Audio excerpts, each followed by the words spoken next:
Short series में आज बात करेंगे इंडियन पॉलिटी में इमरजेंसी प्रोविजंस की। मींस हमारे कॉन्स्टिट्यूशन के पार्ट 18 में दिया हुआ इमरजेंसी प्रोविजन के बारे में। बेसिकली 3 इमरजेंसी का प्रोविजन दिया हुआ हमारे कॉन्स्टिट्यूशन में। एक है नेशनल इमरजेंसी, इसका article 352, state emergency article 356 and 365।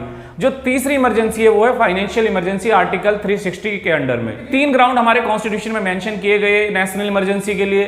पहला ग्राउंड है वॉर, अगर हमारा किसी कंट्री के साथ वॉर चल रहा हो। दूसरा ग्राउंड है एक्सटर्नल एग्रेशन, मींस हमारी कंट्री में कोई एग्रेशन हो जाए, कोई सर्जिकल स्ट्राइक हो जाए। और तीसरा ग्राउंड है आर्म रिबेलियन, मींस कोई सिविल वॉर हो जाए या कोई मास रिबेलियन मींस स्टार्ट हो जाए हमारी कंट्री के अंदर। तो ये 3 ग्राउंड पे नेशनल इमरजेंसी डिक्लेयर हो सकती है। अब तक भारत में 3 बार नेशनल इमरजेंसी डिक्लेयर हो चुकी।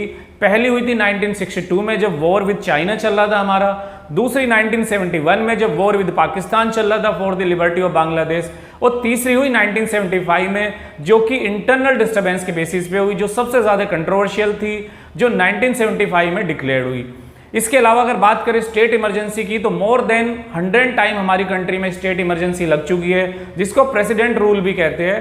पहली स्टेट हमारी पंजाब थी जहां प्रेसिडेंट रूल डिक्लेयर्ड हुआ था 1951 में। अगर बात करें फाइनेंशियल इमरजेंसी की तो भारत में आज तक कोई भी फाइनेंशियल इमरजेंसी डिक्लेयर नहीं हुई। हालांकि अगर ग्राउंड की बात करें फाइनेंशियल इमरजेंसी की तो फाइनेंशियल क्राइसिस होने पर प्रेसिडेंट डिक्लेयर कर सकता है फाइनेंशियल इमरजेंसी।